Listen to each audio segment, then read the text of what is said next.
સૌ ખડકો પાણીમાં ડૂબેલા છે, માટે કિનારા નજીક સમુદ્રનું પાણી સહેજ કાળું દેખાય છે. પરિણામે સજાનું નામ પણ એવું જ પડી ગયું, કાળા પાણીની સજા. આ વાત નવી પેઢીના લોકો જાણતા હોય તે સ્વાભાવિક છે. આપણે જે શહીદોના બલિદાનોને લીધે આઝાદ થયા તેમને દેશને માટે કેવો ભોગ આપ્યો, જેલમાં ઘાતકી અંગ્રેજોના હાથે કેટલા જુલ્મો સહન કર્યા અને છેવટે કેવી બહાદુરીપૂર્વક મરી પોટ્યા તે ન જાણો તો આઝાદી શું વસ્તુ છે તે પણ ખબર ના પડે. આઝાદીની ખરી કિંમત સમજાય નહીં. આંદામાનની સેલ્યુલર જેલનો અમુક ભાગ તૂટી ગયો છે, પરંતુ બાકીના મકાનને આપણી સ્વાતંત્ર્ય લડતના યાદગાર સ્મારક તરીકે જાળવવામાં આવ્યું છે. ભારતનો રાષ્ટ્રધ્વજ તેના પર 24 કલાક ફરકે છે. જેલના મુખ્ય દરવાજા પાસે મોટી તકતી પર કુલ 336 શહીદોના નામ લખવામાં આવ્યા છે. અંદર મ્યુઝિયમમાં અમુક શહીદોના ફોટા પણ મૂકેલા છે.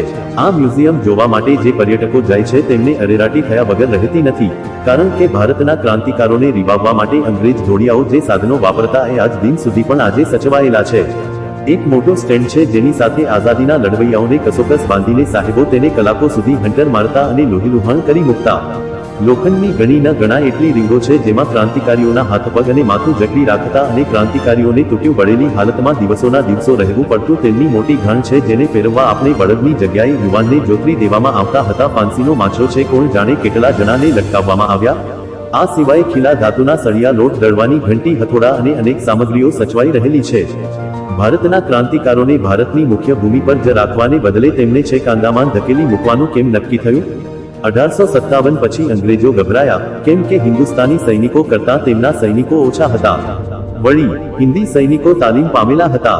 તોપ અને બંદૂક જેવા શસ્ત્રો વાપરાતા તેમને આવડતું હતું. અંગ્રેજોના જ શસ્ત્રો લૂંટીને તેઓ અંગ્રેજો સામે લડી રહ્યા હતા. ગોરા લોકોને થયું કે સ્વાતંત્ર્ય સંગ્રામને જો કચડી નાખવો હોય તો સૌ પહેલા આવા સૈનિકોનો ખુરદો કાઢવો જોઈએ. આથી યુદ્ધમાં જે હિન્દી સૈનિકો જીવતા પગડા એટલે કે શરણે થાય તેમને પણ અંગ્રેજોએ યુદ્ધકેદી ન બનાવ્યા, સલામત રહેવા ન દીધા.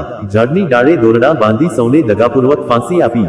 રાઇફલના છરા વડે કેટલાકને વિંધી નાખ્યા. અંગ્રેજ કુમતનો ચોમેર હાહાકાર ફેલાવવા માટે અમુકને તો તોપના મોઢા સાથે જકડીને તેમના કુરચા કાઢી નાખ્યા. એ પછી ઘણા સૈનિકો બાકી રહ્યા, જેમને અંગ્રેજોએ જેલમાં પૂરી દીધા. ભારતની બધી જેલો ટૂંક સમયમાં ભરચક થઈ ગઈ. જેલો ઓછી હતી. જેલોમાં સહેજ પણ જગ્યા ન રહેતા બ્રિટિશ હિન્દના નવા વાઇસરોય ચાર્લ્સ કેનિંગે નક્કી કર્યું કે તેમને અંદમાન જેલમાં મોકલી આપવા. સેંકડો ક્રાંતિકારીઓને બંદૂકની અન્ય જહાજો પર ચડાવવામાં આવ્યા અને કલકત્તાથી મદ્રાસ અનેક જહાજો અંદમાન પહોંચ્યાને ટાપુ પર બધા સૈનિકોને રખડતા મૂકી દેવામાં આવ્યા. જહાજોને સૌને તેમના ભરોસે છોડી દીધા. એ વખતે જેલ પણ નહોતી. ટાપુ પર ગીચ જંગલો અને ઘણા ગાંઠા જળાશયો હતા. આમાંથી દેશભક્તો છટકવાનો પ્રયત્ન કરે તો પણ ભાગીને ક્યાં જાય? ટાપુનું હવામાન પણ રોગિષ્ઠ હતું. ખાધા ખોરાકીની સગવડ નહોતી. કાચા મકાનો પણ ન હતા, એટલે ચોમાસા દરમિયાન વરસાદમાં પલળવાનો, બાકીના દિવસમાં શેકી નાખતો તડકો કાઢવાનો. પરિણામે રોગચાળાથી ક્રાંતિકારીઓ ટપોટપ મરવા લાગ્યા. ક્રાંતિકારીઓને શું થયું તેની સગાવ્હાલાઓને પણ જાણ નહોતી, અને આમાં સગાવ્હાલા અને ધીરજ પણ દિવસે ને દિવસે ખૂટવા માંડી. કેમ કે જન્મટીપની સજા કેટલી હોય? બહુ તો બહુ 20 વર્ષની, પરંતુ એટલો સમય વીત્યા પછી એક ક્રાંતિકારી ઘરે ના આવે ત્યારે ભારતમાં બુમરાણ મચી ગઈ અને તોફાનો થયા. બીજા દેશમાં વાત પહોંચી કે પારકા દેશ પર રાજ કરતા અંગ્રેજો ત્યાંના લોકો પર રાક્ષસી જુમલો કરતા અને બ્રિટનની ભારે બદનામી થઈ. તે વખતે ક્રાંતિકારીઓ માટે જેલ બાંધવાનું નક્કી કર્યું. ત્યારબાદ 1896માં કેટલાક ગોરા અફસરો જહાજ માર્ગે અંદમાન પહોંચ્યા અને ક્રાંતિકારીઓને ખુશખબર આવી કે તમારે જેલમાં રહેવાની જરૂર નથી, અમે તમને જેલની બાંધકામ કરી તમને સૌને રહેવા દઈશું. આ મકાન એટલે સેલ્યુલર જેલ, અને તે જેલનું બાંધકામ પૂરું કોણે કર્યો? ખુદ ક્રાંતિકારીઓએ. અંગ્રેજો હકુમત કામે લગાડી. વર્ષો સુધી વહેતી કરાવી અને સખત મજૂરી કરાવી, જેનું બાંધકામ 13 વર્ષ પછી પૂરું થયું.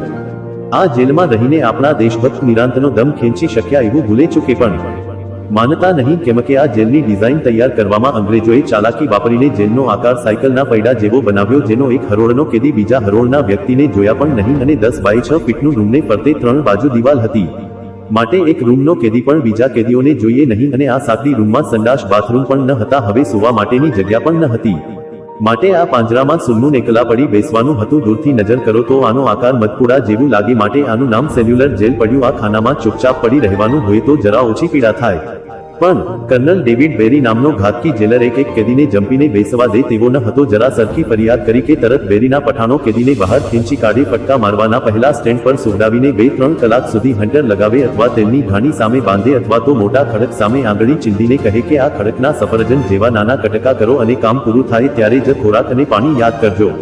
1910મી થોડા વર્ષ સુધી તો આમ ચાલ્યું, પણ આ જુલમના સમાચાર પણ સમય જતાં ભારત પહોંચ્યા અને પરિવાર આંદોલન શરૂ થયું તો ત્યાંના વાઇસરોયે તે જેલ બંધ કરી દેવાનો હુકમ આપ્યો અને બધા ક્રાંતિકારી ભારત લાવવામાં આવ્યા. થોડા સમય પછી આઝાદીની લડત જોરદાર ચાલી અને જે દેશભક્ત વપરાય કે અંગ્રેજો દેશદ્રોહી કરતા માટે આજે ફરીથી બનાવવા માટે આમાં 1932મી 1938 સુધી તો ક્રાંતિકારીઓને જેલ નિકાલ દેશ નિકાલ કરવાનું ચાલુ રાખ્યું અને આ રાક્ષસી જેલને કેદીઓ માટે એકદમ ભરચક કરી દીધી.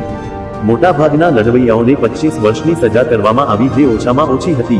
વીર સાવરકરને તો 50 વર્ષની સજા કરવામાં આવી હતી. આ ઉપરાંત જે લડવૈયો જેલમાં જાય એ પાછા આવવાની તો કલ્પના જ ન કરી શકે.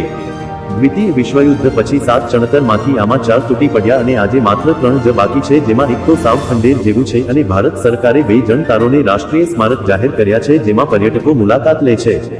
જ્યાં 10 તારક ચિહ્ન 6 ફૂટની ઓરડી જોયા પછી મનમાં થાય કે આઝાદીના લડવા પાંજરામાં વર્ષોના વર્ષો પછી હાલતમાં રહ્યા છે. બીજું બધું તો ભલે ભૂલાય, પણ આપણે વિચારવા જેવું છે.